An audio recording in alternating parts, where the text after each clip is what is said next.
الرحيم لا يستوي أصحاب النار وأصحاب الجنة أصحاب الجنة هم الفائزون لو أنزلنا هذا القرآن على جبل لرأيته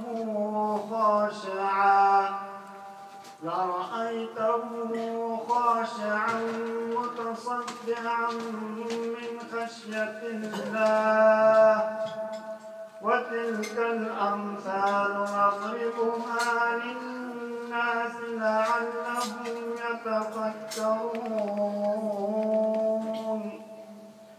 سبحان ربك رب العزة عما يصفون وسلام على المرسلين والحمد لله رب العالمين.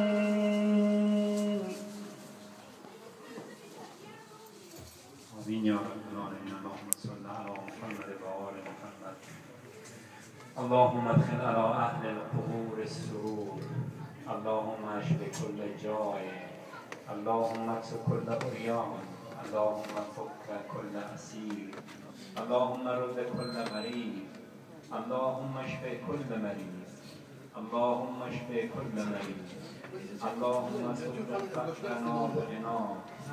اللهم اقطعنا الدين واغننا من الفقر انك على كل شيء قدير. پروردگارا کریما رحیما به برکت از ماه مبارک رمضان عبادات بندگی عبود بندگی همه ماها و همه انسانها و همه مسلمین را به درگاه قبول مقبول بفرما. پروردگارا این ماه مبارک رمضان را آخر عمر ما قرار مده. پروردگارا ما را توفیق آن عطا بفرما که در طول سال یادآور ماه رمضان باشیم. پروردگارا همه مریضان شفای عاجل عنایت بفرما، مخصوصا مریض منظوری که التماس دعا داشتند، مخصوصا مریضی که در مد نظر خود من است. انشاءالله جمیع مریضان را با آبروی محمد و آل محمد شفای عاجل عنایت بفرما. پروردگارا دین مدیونین از خزانه غیب خود عطا بفرما. سفر مسافرها بی خطر گردان. دین مدیونین از خزانه غیب خود عطا بفرما. پروردگارا هر بیچاره و دردمندی هست حاجات همه را برآورده و خیر بگردان. پروردگارا ما در حد توان خود بندگی تو را کردیم. پروردگارا به بندگی ما محاسبه نکن، با عدل خود محاسبه نکن با ما. پروردگارا در روز قیامت با احسان و با رحمانیتت با غفرانیتت از گناهان ما درگذر. اموات گذشتگان این جمع، اموات گذشتگان همه مسلمین ببخش و بیامرز. ثواب از دعاها، عبادات، نمازها، روزهها، ختم قرآنها و احوال همهشان واصل و موصول بگردان. پروردگارا کسانی که اقام امشب رو در نظر گرفتن، از آقای آجسویلیاس و از سلیم جان، از هر کسی که اینجا خدمت کردن به هر نحو الهی و کرمت قبول بفرما.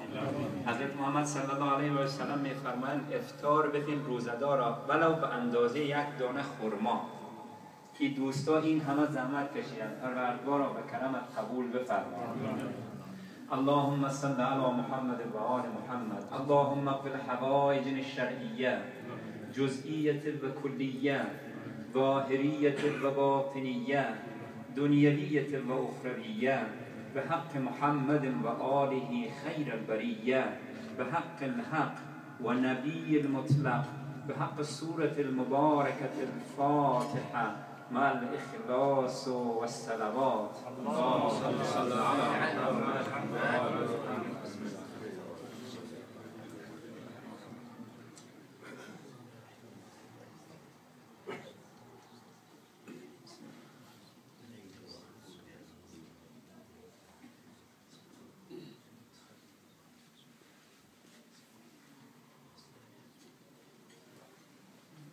ربنا آتنا في الدنيا حسنة وفي الآخرة حسنة وقنا عذاب النار. ربنا وتقبل دعاء ربنا وتقبل دعاء ربنا وتقبل دعاء ربنا اغفر لي ولوالدي وللمؤمنين يوم يقوم الحساب برحمتك يا ارحم الراحمين.